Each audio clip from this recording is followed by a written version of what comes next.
Alrighty, good morning. Call the meeting to order of the Delaware County Council this February 25th, 2025. Please stand for the pledge. Tom, would you lead us, please?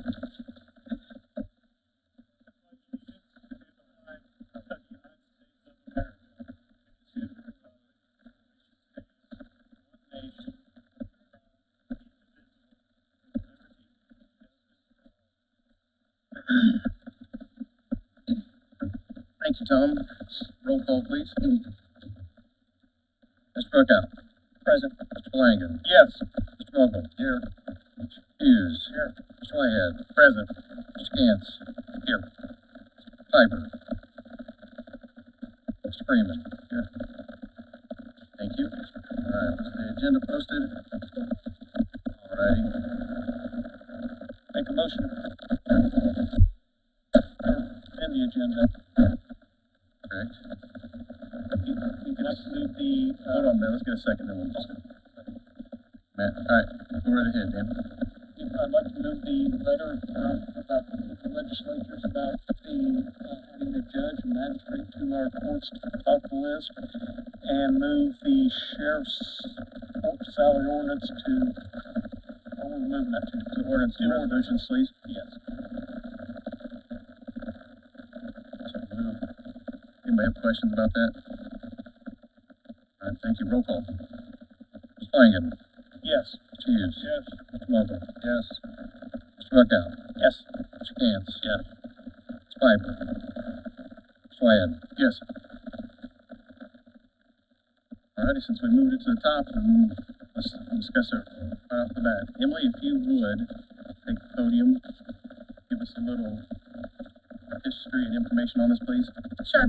Emily Anderson, Court Administrator. So in years past, the judges have tried to elevate the Master Commissioner to a magistrate for a couple of reasons.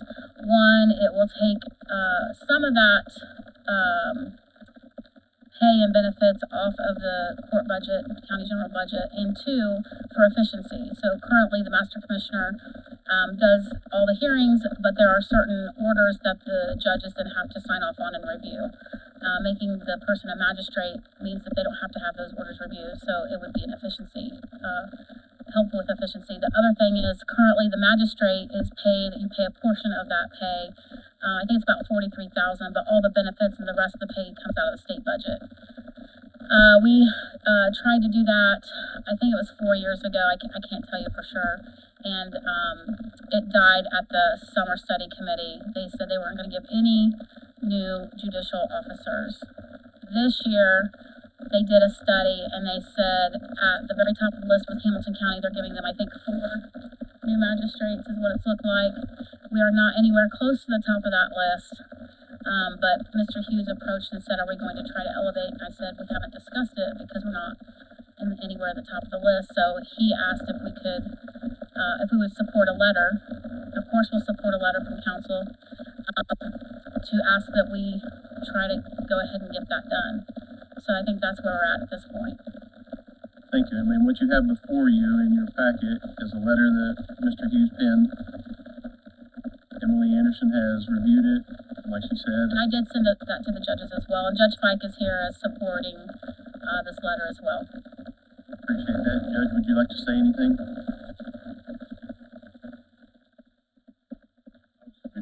Appreciate your support on that, and we'll save the county some money and help us with efficiency, so. Appreciate that. Thank you for being here. Council, have any questions or comments? I would just comment, we recognize legislatures actually halfway through the session. They do rely on that summer study committee. It's unlikely that they'll take this up this year. However, I still think it's important to let our legislators know that this is our priority in terms of judicial offices. We have to present a unified message. That's really the purpose of the letter. I'll make a motion to approve the letter to the state legislators. Second. Motion by Brad, second by Dan, and this gives me the authority to sign it as council president. Yes, sir. Roll call. Flanagan. Yes. Mr. Hughes. Yes. Mr. Vogel. Yes. Mr. Bookout. Yes. Mr. Cantz. Yes. Mr. Wyatt. Yes. Thank you. Emily, by chance, do you have a signed copy with you with Judge Fike's signature on it? I do you want him to sign off on the same copy you have? While he's here, I think Yeah. that would be,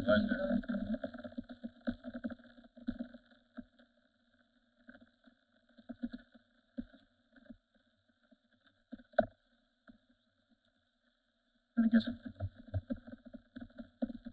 my question, so the ball doesn't get dropped from right here. This letter then is going to go directly where? My understanding, we're gonna send that to the 4 legislatures, Arrington, Prescott, Roray and. and Alexander. Thank you very much, Emily, and thank you again, Judge. Now, is that something you want me to get sent out, or is that something Mr. Freeman will send? Mr. Freeman will take care of it. Thank you, Mr. Freeman. All righty, we'll move on to the January 28th council meeting minutes. Second. Brad, was that you? Yes. All right. Motion by Brad, second by Dan. Any comments or questions? Hearing none, roll call, please. Mr. Flanagan. Yes. Mr. Hughes. Yes. Mr. Vogel. Yes. Mr. Bookout. Yes. Mr. Cantz. Yes. Mr. Wyatt. Yes.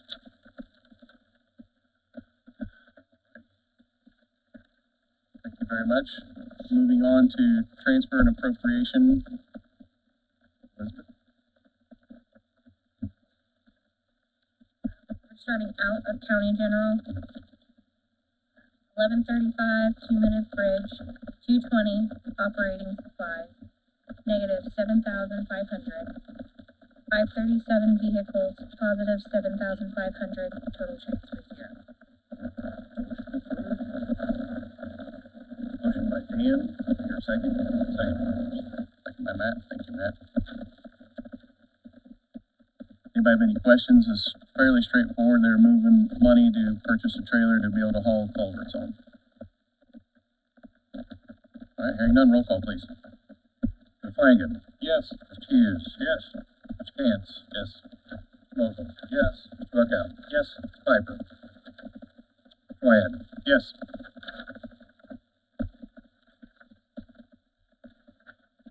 Moving on to appropriation. Would you like me to go ahead and start with the commissioners? Table. Yeah, I'll just make a comment on that.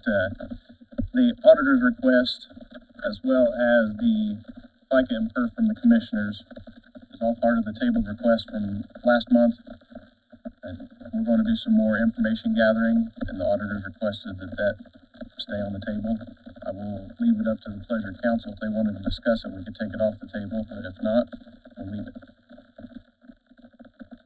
All right, hearing none, if you continue on then with the commissioners and move over the FICA and PERF down to the 310. 153 commissioners, 310 professional services, $94,456.64. 364 repairs and maintenance, $1,863.80, for a new total of $96,320.44. All right, did everybody get those numbers? Say that one more time, the total, Elizabeth. $96,320.44. All right, do I hear a motion? Motion approved. Second. Motion by Dan, second by Bill. We have discussion. Right. I understand it. The 310 item is to pay the YOC for November, December, Yes, because they billed you late. yes. So actually, that money was appropriated in 2024, but not spent, so it went back into county general. Correct. Thank you. And just to follow up, Bill, from our finance, we asked Sarah to reach out to the YOC and request that those bills get sent to us more timely. She has reached out and has not received a response yet. So as of currently, we do not have the January bill, is that correct? So, Any other questions or comments? Hearing none, roll call please. Mr. Flanagan. Yes. Mr. Hughes. Yes. Mr. Cantz. Yes. Mr. Kunkel. Yes. Bookout. Yes. Piper. Wyatt. Yes. Moving on. Moving out of county general, 9050 Marathon Thermal Imaging Grant Fund, 220 operating supplies, $250.01 for a total of $250.01. Motion approved. Second. Motion by Dan, second by Jim. Any comments or questions? Hearing none, roll call. Flanagan. Yes. Hughes. Yes. Mr. Cantz. Yes. Kunkel. Yes. Bookout. Yes. Piper. Wyatt. Yes. Thank you. Moving on. 1161 510 Local Public Health Services, 311 Contractual Services, $8,007 for a total of $8,015.07. Motion approved. Second. Motion by Dan, second by, was that Bill? By Bill. Questions? I don't see any notes. This was a miscalculation from the state funding, for 2025 award, $8,015, I believe. Additional money that Yeah, we found out about this last year after we had submitted budget for 2025, but prior to, approvals. And then we just had to wait till after the approvals to go through this process to get it approved. Questions? Roll call. Mr. Flanagan. Yes. Wyatt. Yes. Thank you. Amy, thank you, and hope everybody is well at home now. Thank you. Moving on. 1247 Supplemental Supplementary. 536 Equipment, $1,400 for motion approved. Second. Motion by Dan, second by Bill. Questions or comments? What is this for? Shelley Harvey, Administrator, Public Defender's Office. We are in the process of getting our computers up to date with Windows. So we had in our budget one, in our general budget, enough for one. And then this, we're asking to buy out of our supplemental fund to replace one of the other computers. Jim, it'll be one computer, one monitor, and one Microsoft update. Yep. Yes. Any other questions or comments? None, roll call. Flanagan. Yes. Hughes. Cantz. Kunkel. Yes. Bookout. Yes. Piper. Wyatt. Yes. Thank you. Thank you. 1212 251 Galcasa Grant, 536 Equipment, $4,000. Motion approved. Second. Motion by Dan, second by Bill. Comments, questions? Part of the grant. Yes, sir. Did this machine, It became obsolete, so they could no longer work on it. It was starting to have issues, and they were coming out to look at it, and they were saying the parts that needed replaced, they just couldn't even get. So, this particular machine was actually only, I think, about a year old. It was used, but it's like a $22,000 machine. He's given it to me for $4,000. It's a color machine because we do a lot of advertising and stuff, color printing with it. So it was a great deal. I got like Copier? the copier. Any other comments or questions? Hearing none, roll call. Mr. Flanagan. Yes. Hughes. Yes. Cantz. Kunkel. Yes. Bookout. Yes. Piper. Wyatt. Yes. Thank you. 9115 508 Wellness Grant, 198 101 part-time, 2400 for school. Motion approved. Second. Motion by Dan, second by Bill. Comments, questions? Making up for the budget cut in O2. So previously, this position was a full-time position, and because of budget cutting, not only did I not have enough money to keep him full-time, I also needed a little extra money from other funding to make sure he had enough money for his full-time or his part-time position. So this is other grant money, so he's being paid out of 3 different grants to make this work. Any other questions or comments? Hearing none, roll call. Flanagan. Yes. Hughes. Yes. Camp. Mokel. Yes. Buckout. Yes. Piper. Wyatt. Yes. Thank you. Thank you. Moving on. 1202-217, Surveyor Cornerstone Perpetuation. 311, Contractual Services, $30,000. Motion approved. Second. Motion by Dan, second by Brad. Comments, questions? What are you doing? Locating cornerstones. You contract that out, you said because it's one piece, I think we have it. Yeah. And I don't have the land surveyors. And if the money doesn't get spent, it comes right back to the fund for them to do it again next year. How much gets done per year? Well, I'm supposed to do 5%, but since COVID, the local land surveyors are really busy, and this will be the first year that we can implement a program. So I met with Ashton's on Friday.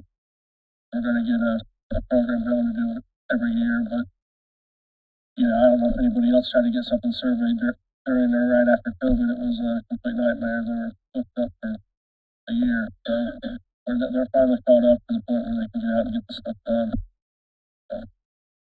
And this perpetuation fund can be utilized for that, and what else? That's about it. I got one employee that gets paid out of it. Any other comments or questions? Hearing none, roll call. Flanagan. Yes. Hughes. Yes. Camp. Yes. Mokel. Yes. Buckout. Yes. Piper. Wyatt. Yes. Hey, thank you guys. Have a good day. All right, moving on. 1131-218, County Assessor Sales Disclosure. 310, Professional Services, $5,000. 398, Princeton Training, $1,600 for a total of Motion approved. Motion by Dan, second I heard Bill first, so second by Bill. Any comments or questions? James Carmichael, County Assessor. The $5,000 is for aerial photography. It's our portion of that, which gets shot every 2 years. And the rest of it is for conference and training. Who pays the rest of it? That's $1,600. No, who you paying $5,000 for Oh, photography? various. So Kyle Johnson gets a little bit from every department that uses that service. That's Beacon is what it is. It's a mapping. Yeah. Any other comments or questions? Hearing none, roll call. Flanagan. Yes. Hughes. Yes. Camp. Yes. Mokel. Yes. Buckout. Yes. Piper. Wyatt. Yes. Thank you. You. Please. 1112-662, Economic Development Income Tax. 550, Other Capital Outlays. $5,482,296, total of $5,482,000. Motion approved. Motion by Dan, second by Bill. Comments or questions? What is this? Is this a yearly allocation, Ed, or? Yeah. Is that it? That's just our edit funds. Goes through, we have like an edit plan. It actually ends, I think, the beginning of, yeah, and then we'll redo it. But this is just so we have money to spend out of it. They are really cool. The council have an opportunity to see the edit plan prior to, Yeah, I'm sure. and then these are funds through to the point of the new plan. Just allocating. So this is allocating it for the whole year. We always get this, like, the same amount of money. The projects will just change. Okay, is it for the new plan or for the old plan? It's like both, I think. Yeah. Stephen Brand, County Commissioner, Councilman Bookout, as Sarah stated, our current edit plan runs through June 30th of this year. You're probably well aware of that. And we have to put a number of projects in place to put another 4-year plan in place. This is to fund the entire year, anticipating the projects that we're going to be doing, and you will have a look at the plan going forward. I don't know if that was customary or traditional, but you will have an opportunity to see it. I think that's all should. For purpose. I agree. Yep. Thank you. Yep. Any other comments or questions? Hearing none, roll call. Ms. Flanagan. Yes. Hughes. Yes. Camp. Yes. Roll call. Yes. Bookout. Yes. Piper. Wyatt. Yes. That completes transfers and appropriations. Anybody want to read the? Before we get to that, I would appreciate the auditor staff. We now have accurate fund balance forward. That's very helpful. Wait, on this sheet, please. Yes. These are correct.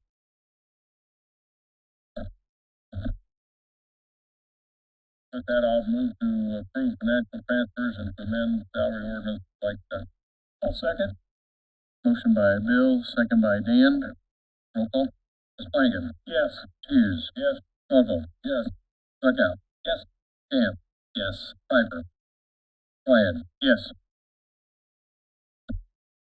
Back billing report in front of you. To accept. So moved. I hear a second. I'll second. Motion by Dan, second by Bill. Roll call. Flanagan. Yes. Hughes. Yes. Vogel. Yes. Bookout. Yes. Piper. Camp. Wyatt. Yes. All right. Moving on to ordinance 2025-02, Foundry Road Apartment. This is the second reading.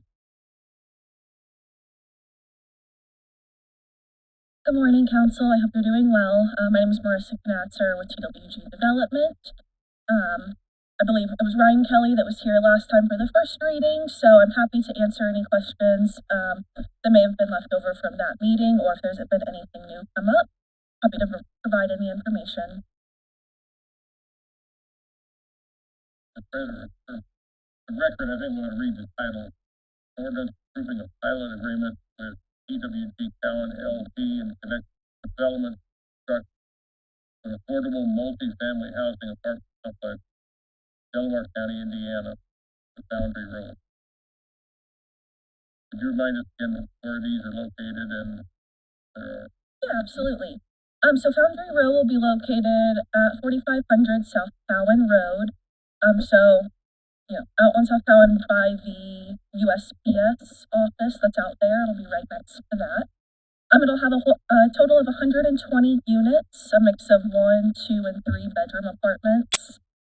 And then we are scheduled to begin construction in May of this year. what would be your ideal opening date? Yep, so construction, right now we're doing some soil testing for geotech purposes. Depending on those results, it'll change the construction schedule from 14 to 16 months.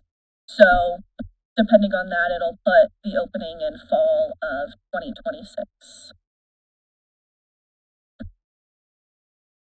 Last month, I did ask Ben to send the agreement on to the county attorney for review because we had noticed that there were some clerical errors and issues with it.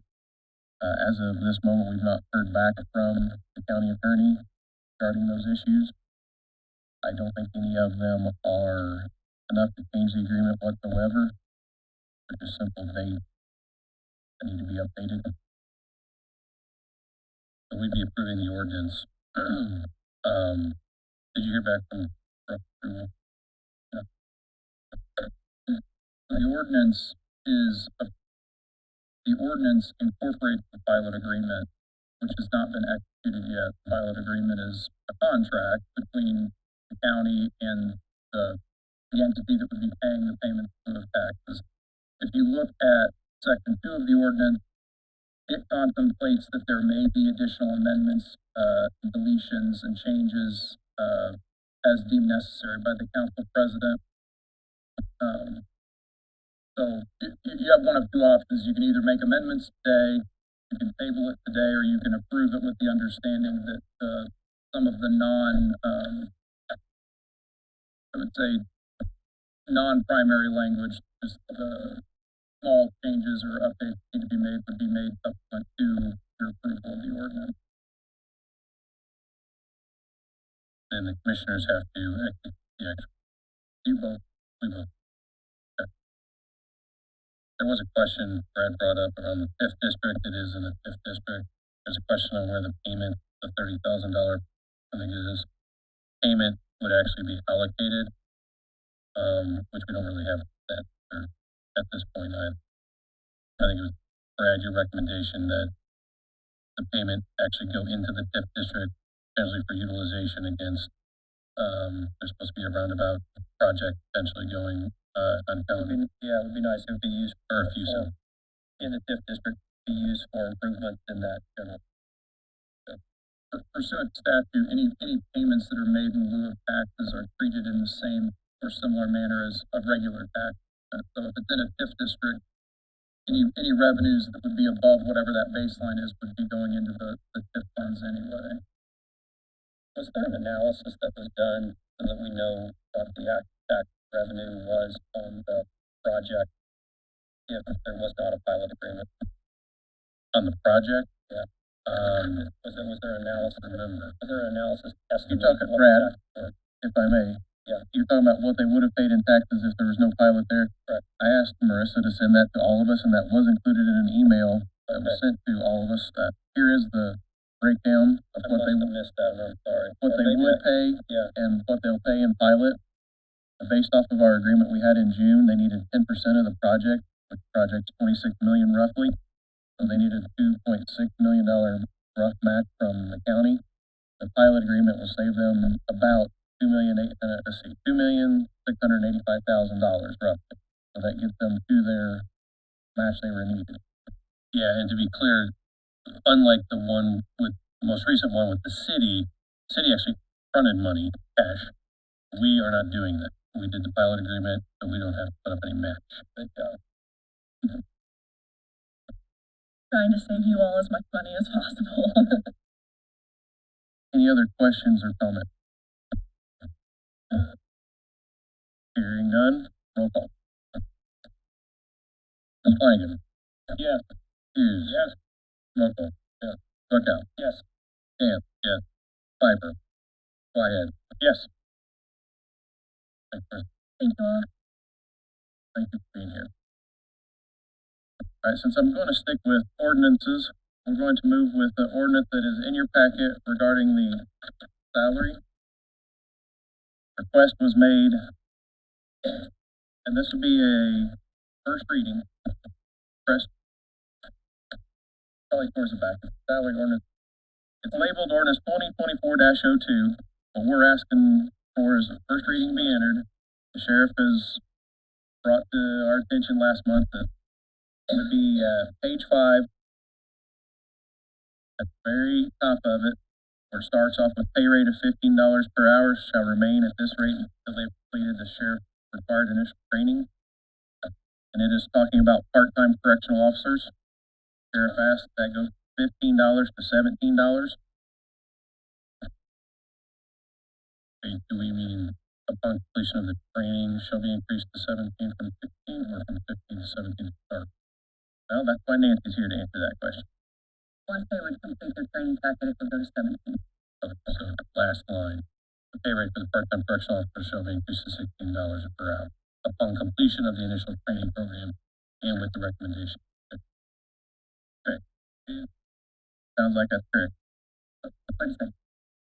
You want to reread it? Let me reread it. Pay rate of this whole section. Pay rate of $15 per hour and shall remain at this rate until they have completed the sheriff's required initial training program. Upon completion of the initial training program and with the recommendation of the sheriff, pay rate for the part-time correctional officer shall be increased to, currently says 16, to want it to be 17 per hour. The sheriff indicates that he has budget to cover any, right. We're Money's not in his gonna ask budget. for any additional funds to make the change. So I'd entertain a motion to enter this as first reading. I think what we're doing is amending the existing one. Right, but what I was told from Ben is every time that we amend it, we're just adopting a new one. Which means we have to enter the first reading and then bring it back to second. Is that right, Ben? So you'd essentially, in order to amend an existing, because this was passed last year, so in order to amend the ordinance, you have to pass a new ordinance. So in effect, in the past, you can do it one of two ways. In the past, these things were done, specifically as it relates to this ordinance, were done piecemeal, where they would only make small changes. What we had been doing was we'd been making wholesale restatements, even if we were only changing one line. Because that was causing, because the county code is not codified. If you wanted to know exactly what was in effect, you'd have to pull up multiple versions of the same ordinance. So my recommendation would be that you restate the entire ordinance, even though we're only changing that one pay rate, just so that in the future, whether it's me or somebody else goes to look this ordinance up, they have confidence that what they're reading is the currently enacted AC numbers. Correct. Current. Yeah, I mean, it would be a 2025 ordinance at that point. I think correct, Martha? Okay. Yeah. I'm in here. Pilot order.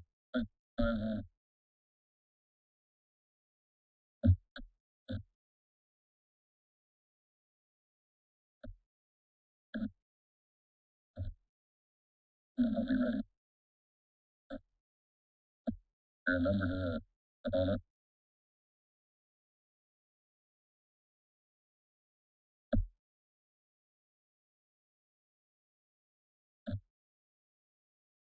Right. 2025-06. Move the introduction of ordinance 25-06. Which includes the increase $17 per hour.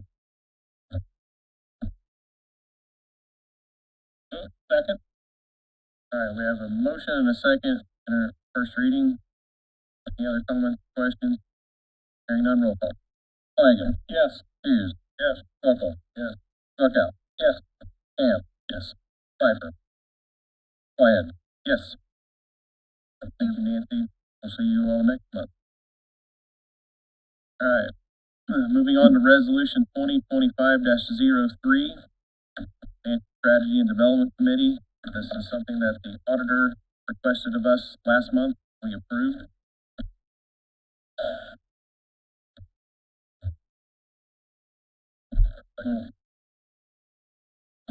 Sorry, what did you say we reviewed? You can pass that. This is directly format, and then I would hope that we could go ahead and put people on committee, give somebody the title as chair to then get it scheduled for a first meeting. Okay. I guess first, has everybody had a chance to read through this? I have. I'd like to note that in 4.2, that is 30 days, 60 days, each requirement by our agenda, rules.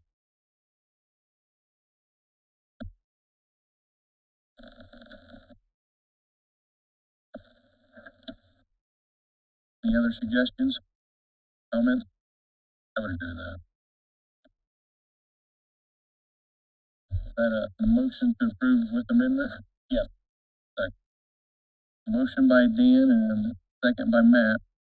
Can we, I mean, I don't, maybe you did this last month, but just, kind of describing what this is. Right ahead. Okay. So this is a resolution of the Delaware County Council establishing the Delaware County Financial Strategy and Development Committee. I think this is really a result of working with the commissioners and the auditor's office on really trying to establish or update a financial strategic plan, a long-term financial. Just lay that on the table.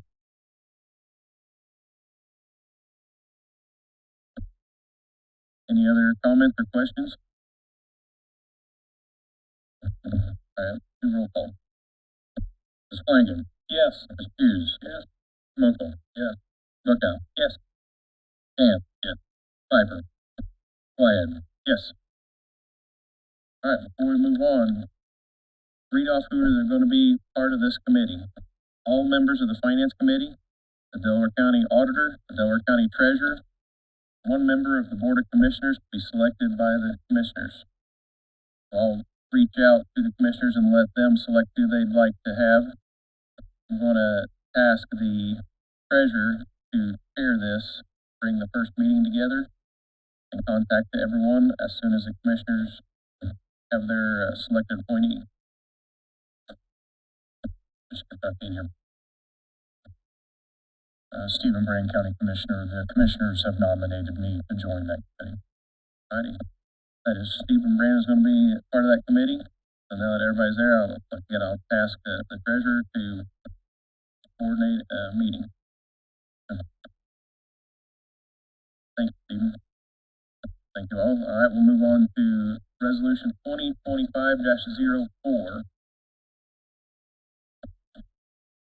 And this was brought to me as basically opposition to Senate Bill 1, the way it was worded before it had been amended.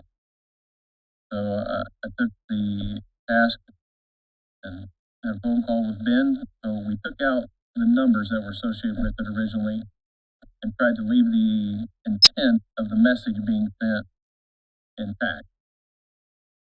Before I go on with more questions or comments, I entertain a motion. I move to adopt Resolution 5. Second. Motion by Bill and a second by Matt. Other comments? Go ahead. Resolution opposing Senate Bill 1, whereas state leaders and lawmakers have advocated for and proposed multiple pieces of legislation in the 2025 legislative session that will cut residential and business personal property bills for homeowners and businesses and change how these tax liabilities are calculated.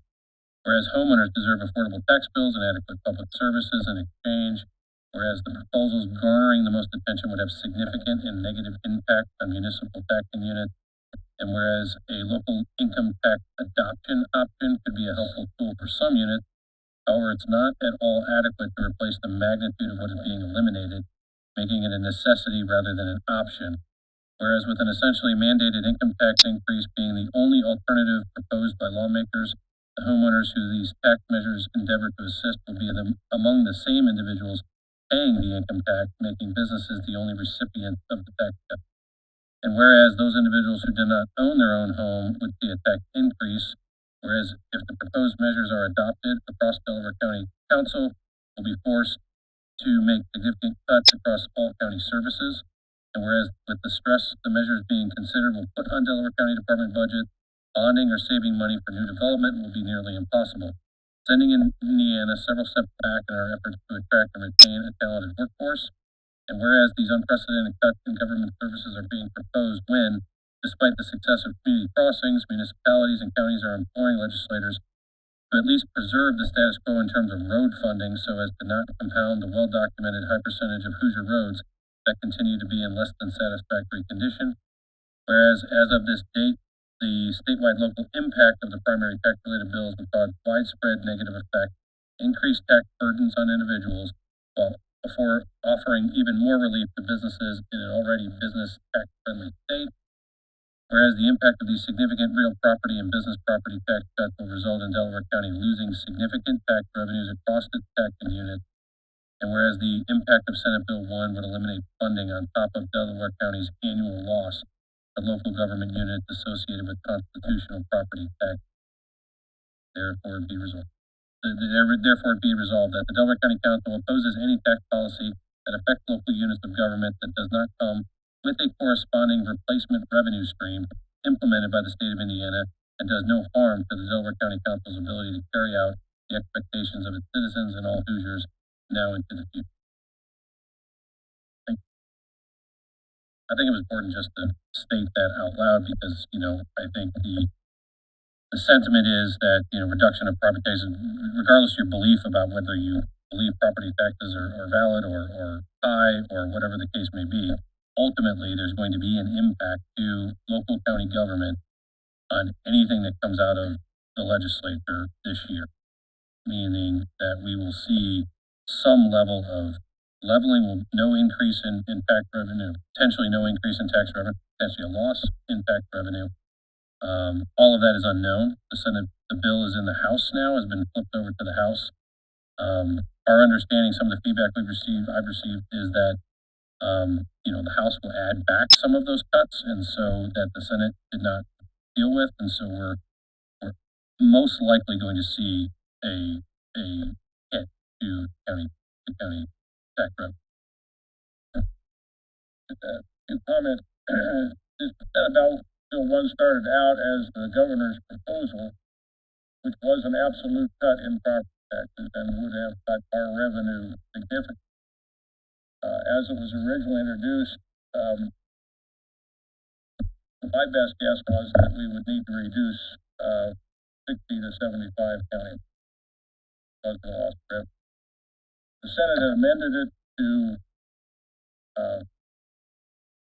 state that there would be no cut in our property tax revenue, but our max levy for 2026 would be the same as it is this.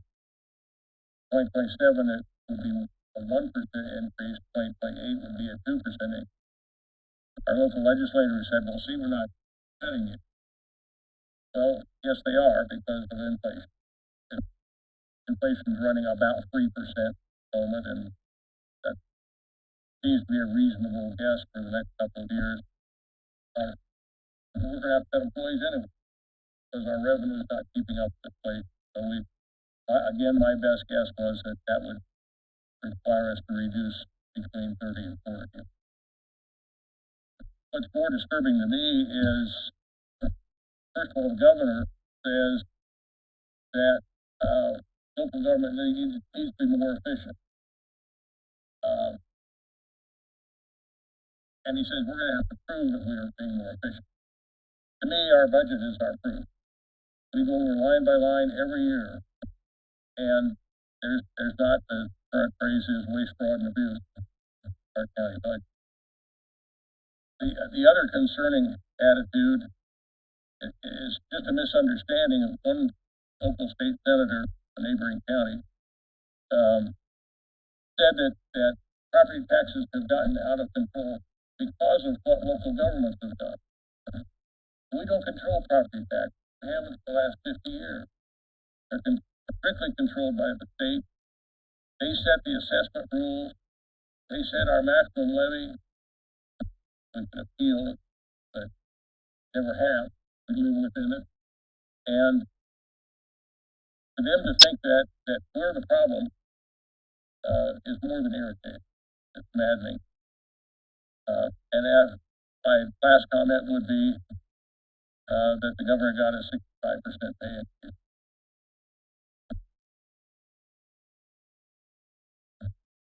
Well said, Bill. Any other comments? Well, I think it's well documented that while I don't like property taxes, I can't figure out how else to fund the government. And I like when I call up, the sheriff goes up in the fire department, things like that. I'm sure there's others on this board, i.e. the president, that pays some mountain of tax. And probably could say the same thing as I do. Just, we got to figure out a replacement plan, not just a cut plan.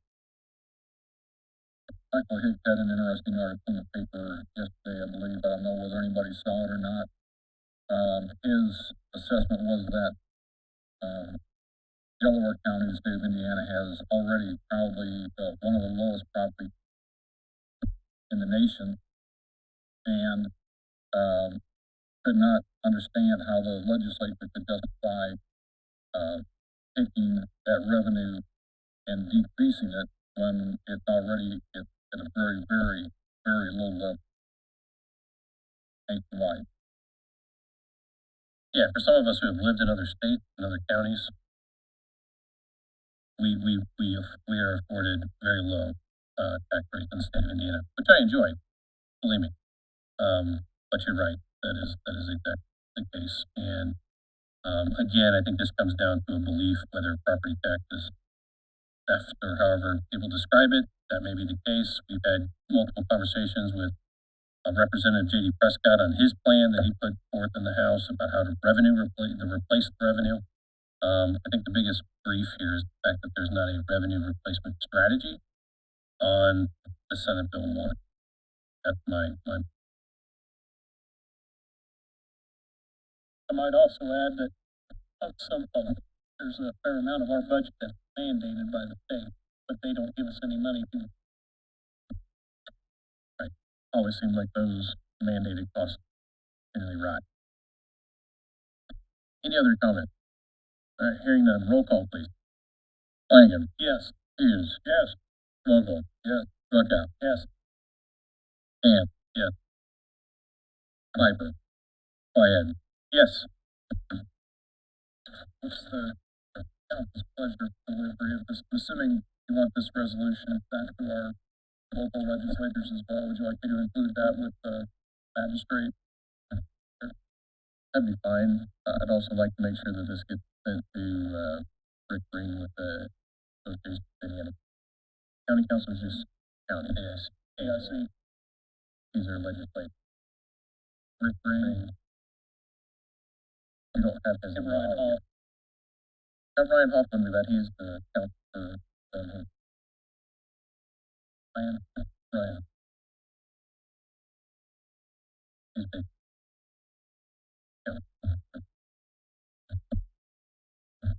Yeah. Oh yeah. Alrighty, thank you. All right, moving on to appointments and committee reports.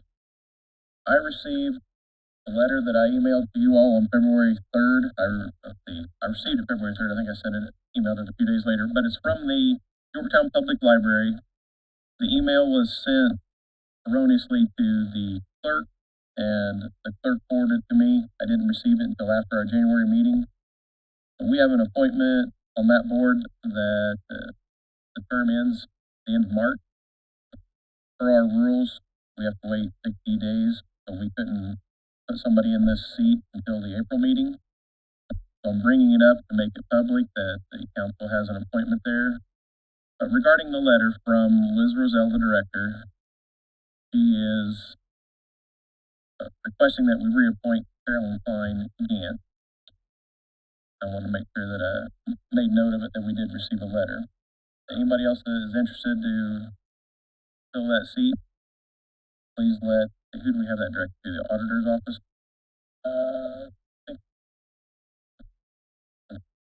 If anybody is interested, who do they make that known to? Well, typically we've been sending it to the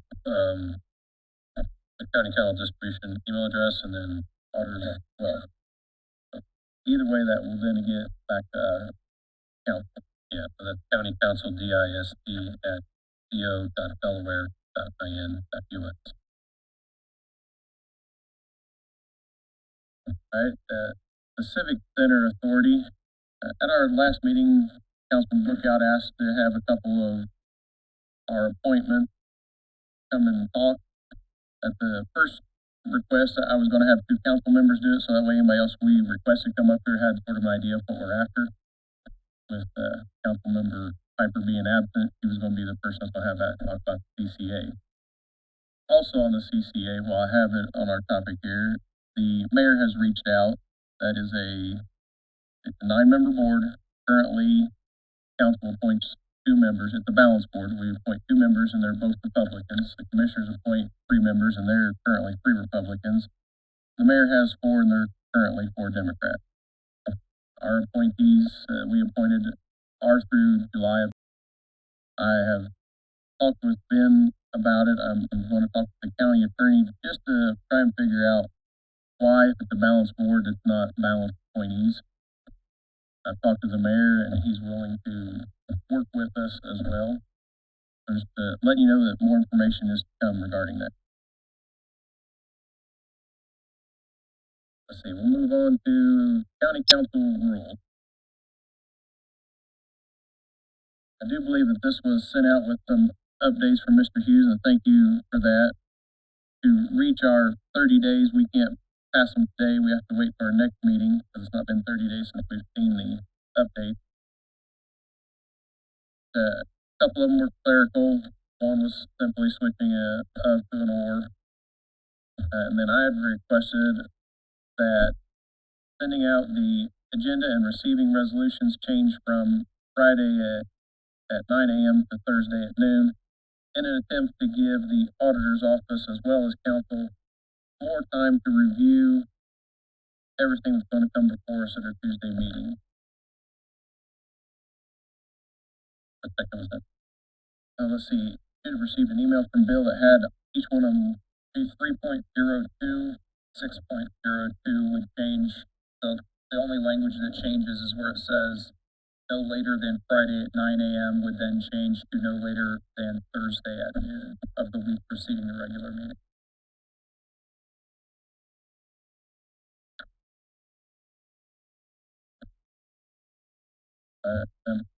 There's one other, the appointments and committee report in our current rules. It has those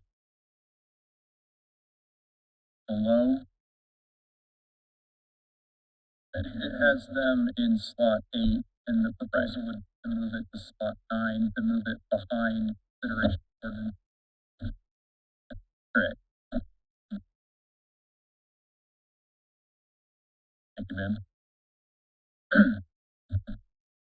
Question, concerning the committees, is there anything in here about the new committee just passed in the resolution? Besides what?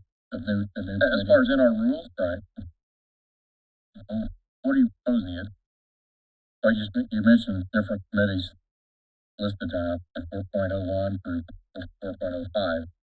Are any of those related to the new committee you just created? Or does it need to be? Right, do they need to be?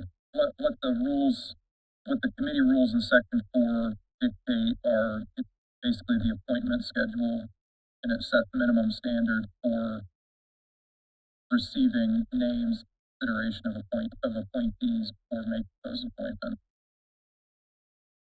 So at the moment, unless there's probably direction from the committee itself, maybe a little bit premature changes, but essentially, it requires. These are council-specific committees. Correct, and it relates, generally speaking, to the mass amount of appointments that you may think now it's at the end of the year as opposed to the beginning of the next year, but making sure that you have about 2 months to collect names and consider before making.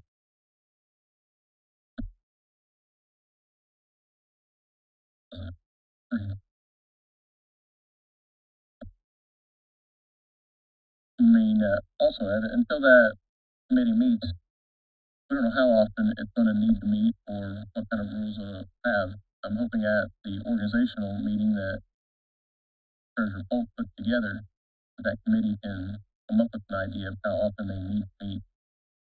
I don't want to put strength on them now.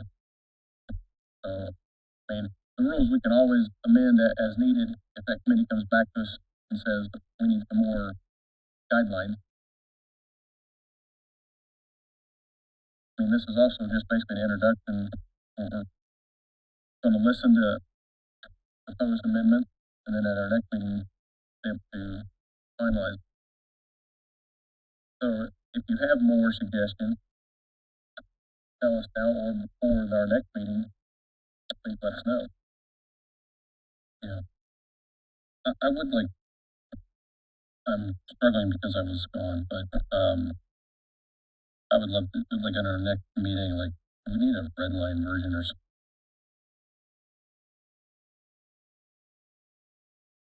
Bill sent out a 1-page summary. Yeah, it's not red line, but it's strike through, and it contains the specific sections. I can forward it to you. I've got it pulled up right.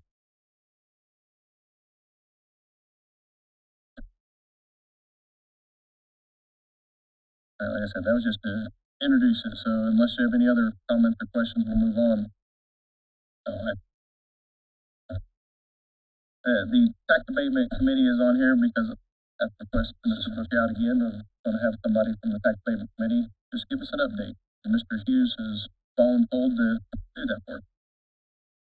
Okay. Tax Abatement Committee is a three-member committee appointed on an annual basis by the council. I serve on it, although it is not a requirement. I don't believe that a council serve on it. The other two members presently are Josh Perkins, who's president of Plant Studio Landscape.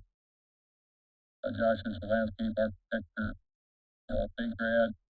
Started his business in 2015. They engaged in landscape design, construction, maintenance. The third member is Joe Barr. Joe is plant manager at First Corporation. And prior to that, he had a 16-year career in various management positions at Magna Dash. Our most recent activity was the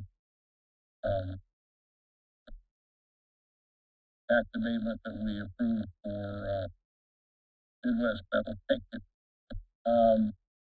In the past month, however, I have met with Tracy Lutz, the Vice President of Economic Development for Greater Montgomery Chamber of Commerce, and he may have a application for the committee to review. The committee doesn't have any authority to approve or deny. We simply review each application with the applicant.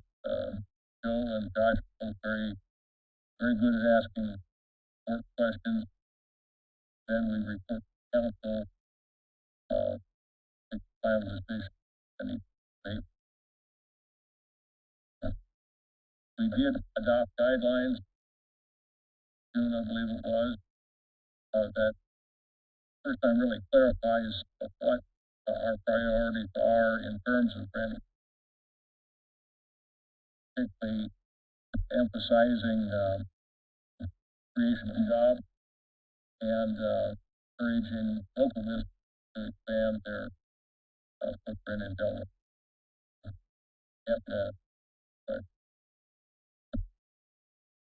I'd like to just make one comment relating to the pilot agreement and ordinances associated with those. Those are essentially tax abatement in a way.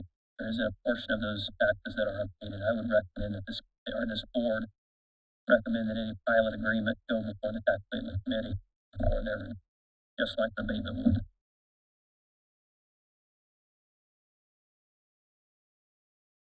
Any other questions or comments for Bill? Thank you, Bill, for that update.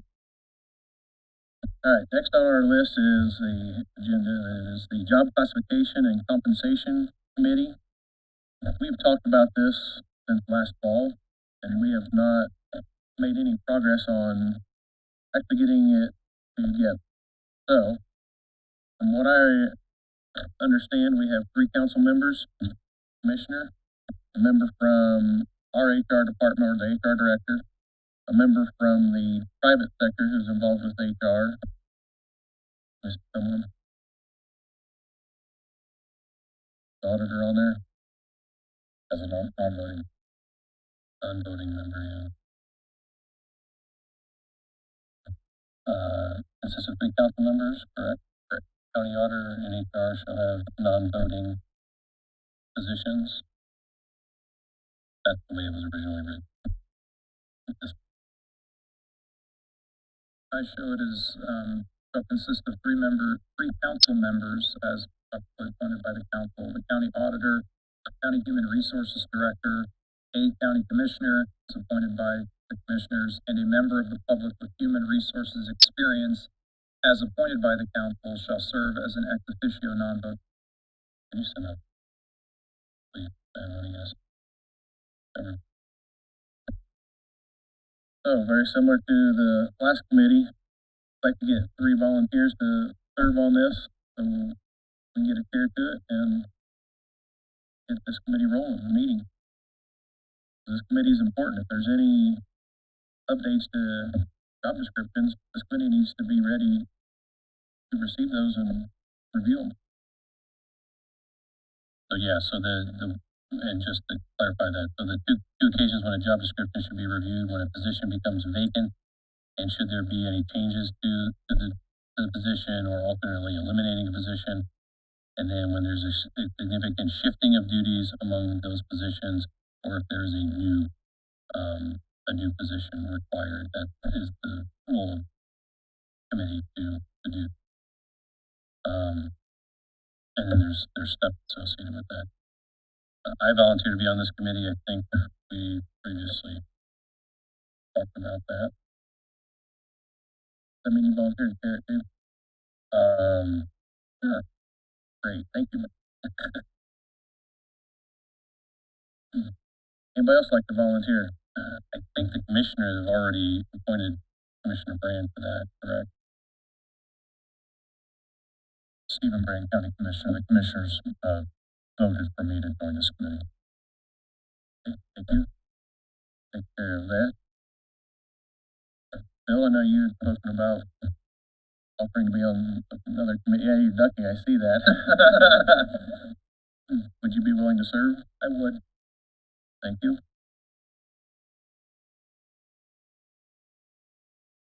I would nominate Jessica.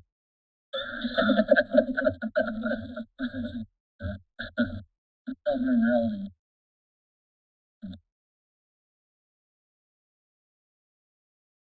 I think maybe for the initial year. I agree with you, Jim. I was going to ask her if she would have been in attendance. So I'll reach out to her, and if she absolutely says that she cannot, then I'll reach out to the other council members. All right, so Jessica and Bill and Matt, you'll reach out to everybody to, yep, very much. All righty. Any other appointments and committees that I may have, excuse me, We need to figure out our appointment, our HR appointment, or non-voting HR. We need to figure out how to find that person. now that we've sort of get this moving, I think that will be a job. The committee to find that I'm good with that. Yep. To find that public person. We have not done any work with that, so we need to, that'll be one of the first tasks. I know Commissioner Brand and Pam have at least two, job descriptions that have been updated. There's other changes while this is formalized, so we'll try to get that as quickly as we can. Let's let the committee meet, they bring a name to us, and yep, just want to look forward to it. Want to get it on record. I appreciate it. I mean, we've also discussed this for quite a few months, so the 60 days is well beyond, and I've not had anybody reach out say they're willing or wanting to serve on it yet. Jessica and I have thrown out a couple ideas. We reached out. All right. Any old business? Do we need to vote on that? Committee assignment? Do we need to vote on committee assignment? We didn't on the. And I would say no. It's a pleasure of the council. You know, we took volunteers, so it's up to you. Well, yes, it was all told. She hasn't said no yet, so we'll laugh. Make sure she's commenting online, but I'm not aware. All right, so the new business we've already taken care of. Is there any other new business? One item, recently I ran across the Delaware County high temperature policy and personnel policy handbook provision, which says each year all elected officers of the county must certify in writing that he or she has not violated the for the policy. Certifications must be submitted to the Delaware County Board of Education no later than December 31 of each year. I can recall that being done. I don't recall it being done in the last couple of years. So if HR would send out the form, we have all of them, or I have 8. okay.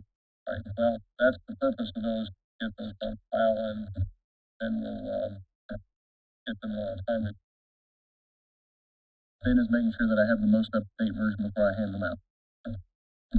Thank you, Bill. Any other new business?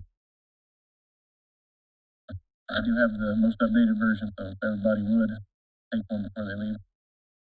Let's see, elected officials and department heads, I know Tony's on there, but we've already discussed one of Tony's issues. I'll just speak up for Tony. He also is going to reach out to council members regarding what he talked about last month, which is the contractor agreement for the food service at the jail. Thank you. Morning, council members, VSO Brian Wilson. The VSO office is requesting $1,330.25. I'm passing some pictures around. Our nation and our state flag is hanging on the bases of the flagpole. 3 of the bases are cracked, leaking sand on the floor downstairs. 2 of the wings on the eagles on the top of the flags are broke. The flags are in good condition, but that 1330 would cover 2 8-foot poles and base and topper, and 6 for the military branches to add the Space Force flag as well. Just curious, is this money you want to spend out of your budget, or is this something you want appropriated?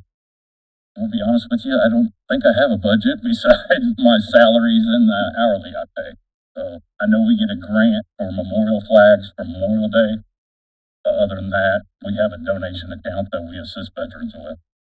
I think you're gonna have a lot of support from the people sitting around here, but I think you gotta go through the proper steps to get that money approved. So I'll have you in contact with auditor's office. Okay, the only contact I got approval from the commissioners, and now I come here. So whatever steps I need to take, obviously I will take them steps. And any help you need, just reach out to any of us here or anybody at the auditor's office.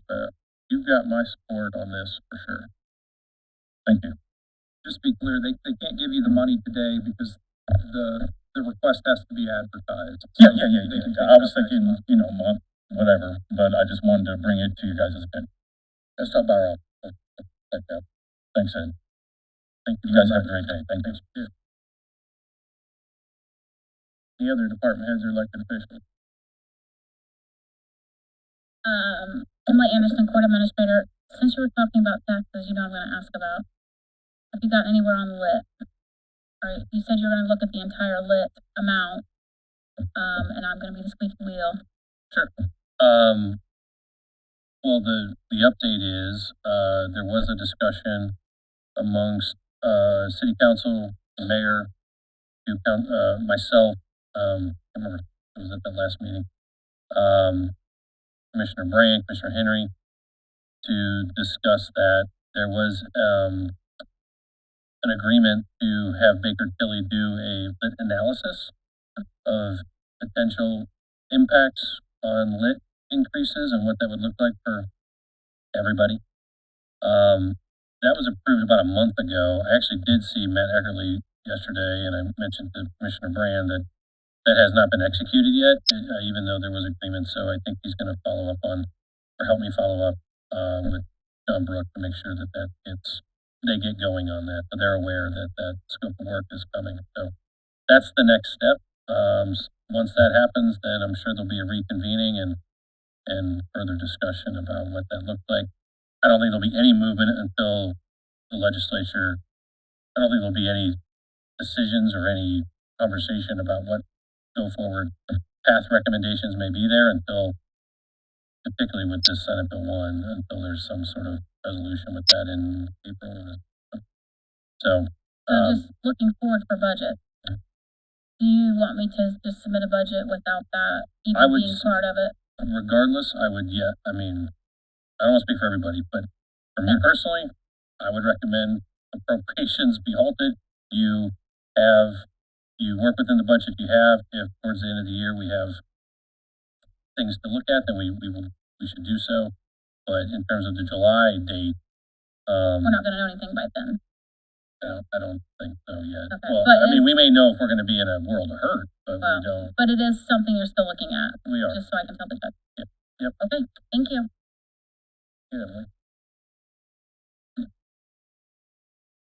Stephen Brand, County Commissioner. A couple things. You guys talked about the committee to review HR or job descriptions and things.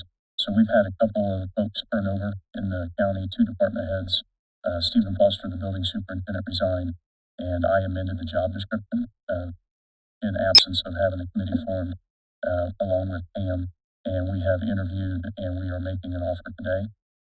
If that candidate accepts, I'll notify the other two candidates that they were not the successful candidates, get moving with replacement. I believe we can now put that person in place because, Stephen Foster's been paid out. We had a second, department head resign, Angie Moyer. She's the project, director and administrator out at the, engineering department. I would like to take this opportunity in agreement with the commissioners to replace that position with an engineer. So we'd like to put a county engineer in place. I don't believe it will cost the county any more money. I believe Angie's base salary right now is $62,500 a year. She obviously gets some longevity that would not be afforded to a new hire. So if we take that $62,500 a year, and then there's an Indiana code, IC 8-17-5-10, and I will read it to you here. I believe this came up during the budget hearings, but it says, upon receipt of the annual certification from the county auditor, obviously this engineer would have to supply their certification to the county auditor. The state comptroller shall distribute from the county highway engineer fund to each county a grant in aid subsidy for $40,000. That is to be applied toward the engineer's annual salary. If the county highway engineer is employed by two separate counties acting jointly, the amount distributed to each county would be $40,000.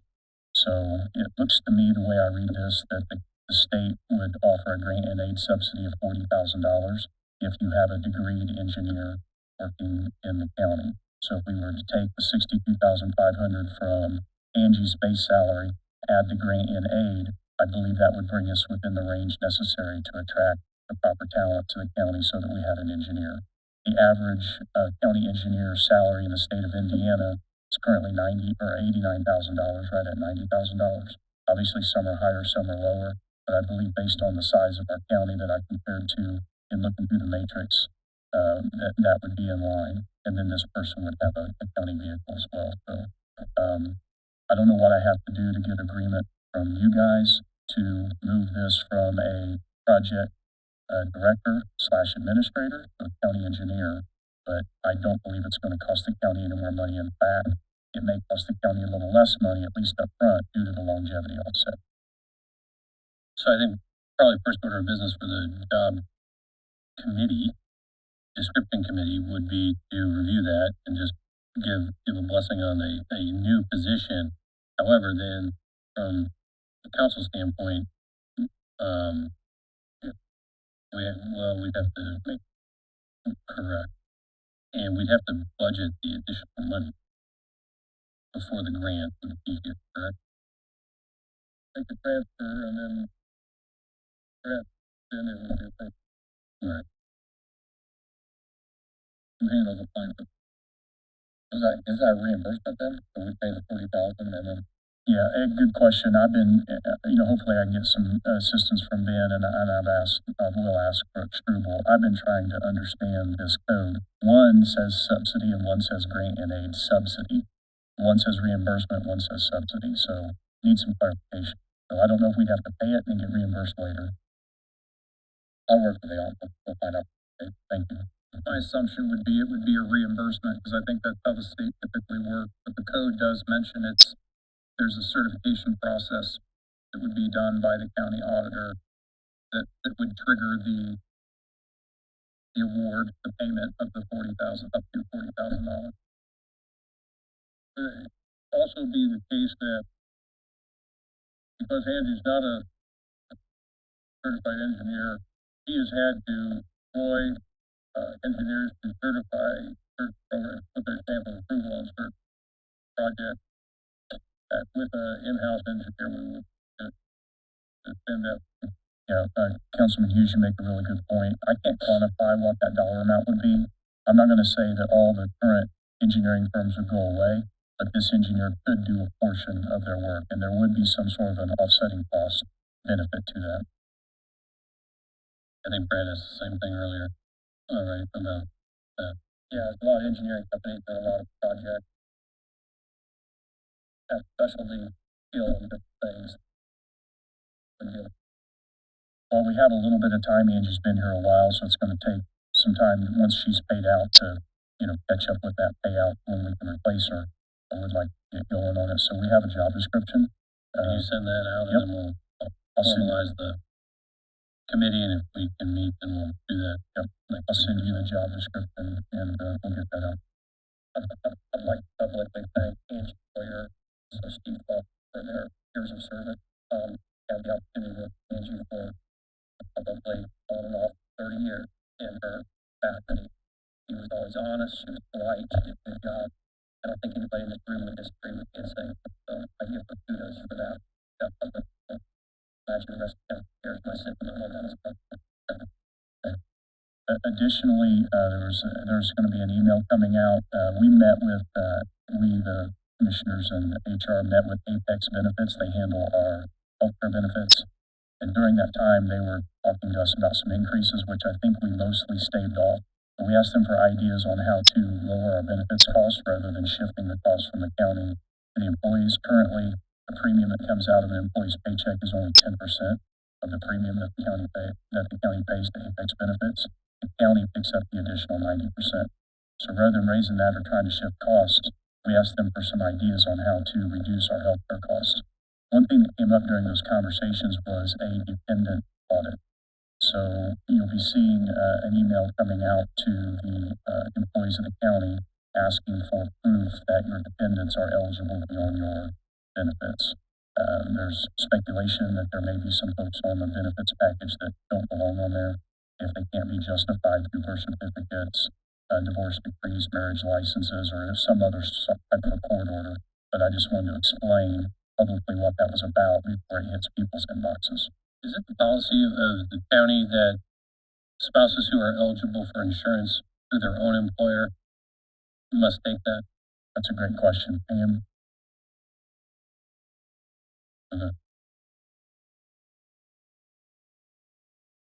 So it's called spousal carve-out. So is it the rule that if their spouse has benefits, that spouse has to take their benefits? That's the rule. Okay.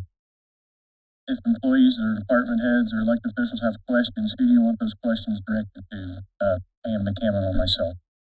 Okay. Yep. Thank you. One other quick thing, employee of the month, still looking for nominations. Anybody can nominate the employee of the month. So we had one employee of the month that's in place today. Right now, we don't have any nominations for the next employee of the month. And then on March 13th, which is a Thursday, that is the next Delaware County Redevelopment Commission. And you guys were talking about TIF balances and TIF funds. Matt Eckerly from Baker Tilly will be at that meeting to present the 2024 TIF performance. So again, March 13th, 9 a.m., Delaware County Redevelopment Commission at the Innovation Connector on Wright River Boulevard. Matt Eckerly and Baker Tilly will be there to present the 2024 TIF. Back up half step. The employee of the month, is there a form to fill out for that? It's actually online. If you go on the county's website, Kyle Johnson did a great job of putting links and all the required things on there, and it automatically emails the right people. Appreciate that. Any questions for me? Any other elected officials or department heads? All right. Anybody sign up for public comment? Would you check, please? Anybody? Public, like their appointment. Ask for the friendly ghost. Nobody signed up? All right. Comments from council. Comment at the January meeting, Sheriff presented a report on the pension fund, and I asked how the earnings reported about 10%, how that compared to other standards like the S&P 500 or whatever. He and I both did some research. I found a report on various public retirement funds. And 10% is good. His investigation was that the S&P 500 return was about 9.5%, so they did beat that. But I just wanted to clarify that we are getting good returns on the appreciate that. Thank you for following up, Bill. Any other council comments? Just echo Mr. Cookhouse comment about Mr. Foster and Ms. Moyer. I've dealt with both of them and they will be missed. I'll echo that. I agree. You did a great job, and Steve as well. Look forward to their continued good fortune wherever they go. Any other comments? One, I know that the auditor's office did a great job previous years keeping me up to date on TIF balances. I had mentioned and Mr. Whitehead, I think it would be good in the future that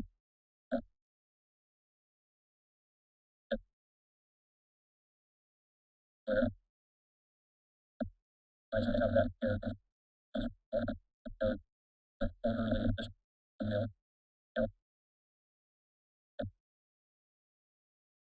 Has that been the last? Okay. You might be sending it to my own email. Thank you. Did you? Okay. I don't remember seeing it. Got in it. Thank you. Yeah, same with the edit plan. I did find an edit plan that at least a electronic version that is marked 2024, but it's definitively not. So, we have not gotten any updated edit. I haven't anyway received any updated edit electronically previously. So that would be really helpful. Just with our current, looking at potential shortfalls coming from unknown activities of the state legislature, I think it's important to know what some of those discretionary funds may be available. Yeah. For projects. Absolutely. Yeah.